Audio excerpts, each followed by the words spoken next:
Arestado ang tatlong nag-alok umano ng serbisyong lipat bahay pero naglahom parang bula, tangay ang mga gamit.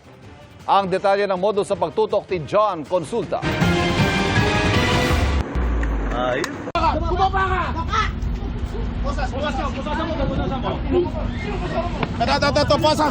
Nabalot ng tensyon ang operasyon ng NBI Cybercrime Division sa Tondo, Maynila nang arestoin nila ang tatlong suspect.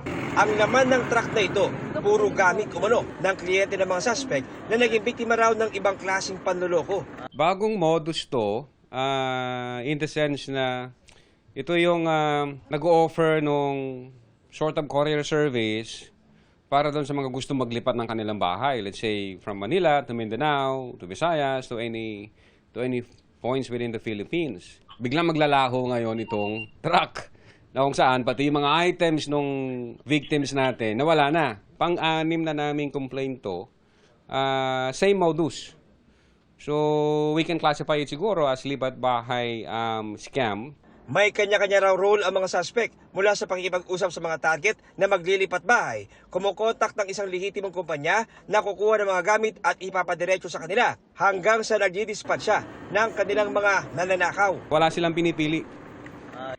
Basta kung sino yung mag-hire sa kanila, automatic, biglang mawawala na yung mga items na pinadala sa kanila. Pupunuin nila yun ang pupunuin from different victims. Pag napuno na, tsaka na nila ngayon ilalabas ng Manila o ibebenta nila o kung paano nila pagkakaperahan yon. Todo tanggi naman ang leader ng mga suspect sa alegasyon. Tinatamba ko sir sa garahe. Bakit? Kasi minsan pag puno na yung truck sir, di na kaya. Dinideliver ko muna. Tapos pagbalik, yun, minsan natatagalan pagbalik. Kaya doon nangyayari na matagal na deliver. Sinampahan ng reklamong theft in relation to Cybercrime Prevention Act at computer-related forgery ang mga inaresto. Paalala ng NBI sa ating mga kabayan maglilipat bahay.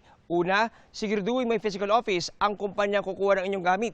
At ikalawa, tiyaking totoo ang identity ng inyong mga kausap. Para sa GMA Integrated News, John Consulta, nakatutok 24 oras.